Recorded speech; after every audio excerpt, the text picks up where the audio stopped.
Hello there and welcome to this week's devlog. It is voiceover time again. This week I continued working on the map generation tool which I introduced last week.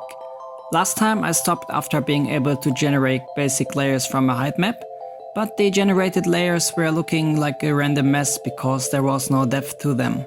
So this week I attempted to extend this script to generate tiles depending on their position on the map. I kicked the week off by drawing simple skeleton tiles for each possible tile.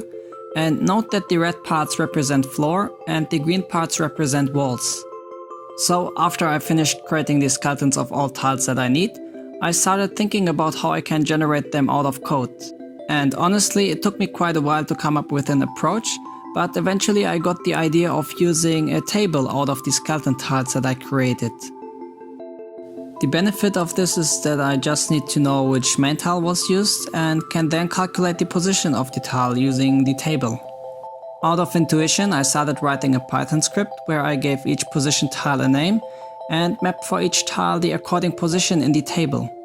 After that, it was finally time to look at how I can decide which tile from the table to use for each tile. And to do this, I needed to iterate over all tiles in the map, and for each current tile I will need to take a look at the surrounding 8 neighbors, and depending on what neighbors exist, I need to choose a certain position in the table. To visualize everything, I started creating a map containing shapes of all possible neighbor patterns, and I quickly realized that I was following a stupid approach again. This way I would be checking patterns which I would never need to use and cause the code size of the script to explode. And in addition to that, it makes just everything for me much more difficult. At this point, a great idea came to my mind. Instead of defining all rules and conditions in code, it would be much smarter to create a map file containing all those rules. And instead of checking all possible combinations, I will just create rules for all the tiles that exist in the table. So I started creating a map containing all the tiles in the table, and I also created some additional tiles for the neighborhood rules. Instead of checking which tiles are the neighbors, I will just check those 3 conditions. X means that no tile is allowed in that place, the exclamation mark means that there must be a tile in that position, and the question mark accordingly means that it doesn't matter whether there exists a tile in that position. Let's for example consider the following map. We walk over each tile and check the 8 surrounding neighbors, and then we walk over all rules in the rule map and search for a rule that satisfies the neighbor conditions. If we find a rule, we then return the position on the table and know which tile to use. So it's pretty simple.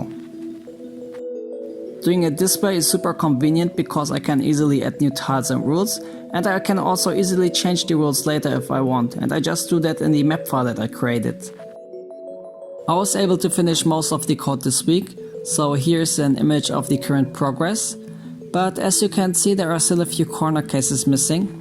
This is why you see some of those holes, and the problem is that I need to check whether there is a wall on a different layer, and depending on how the wall is drawn I need to select a different tile, so that is a bit tricky, but I will get there next week.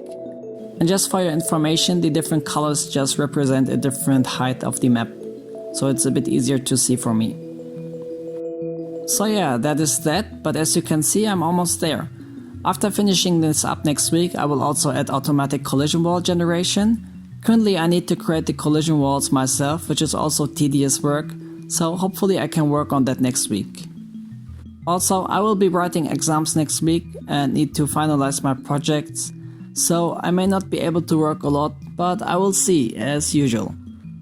Because I'm busy and lazy, this video turned out a little bit different again. It is a bit more dry, but I hope you can learn a bit better from it at least.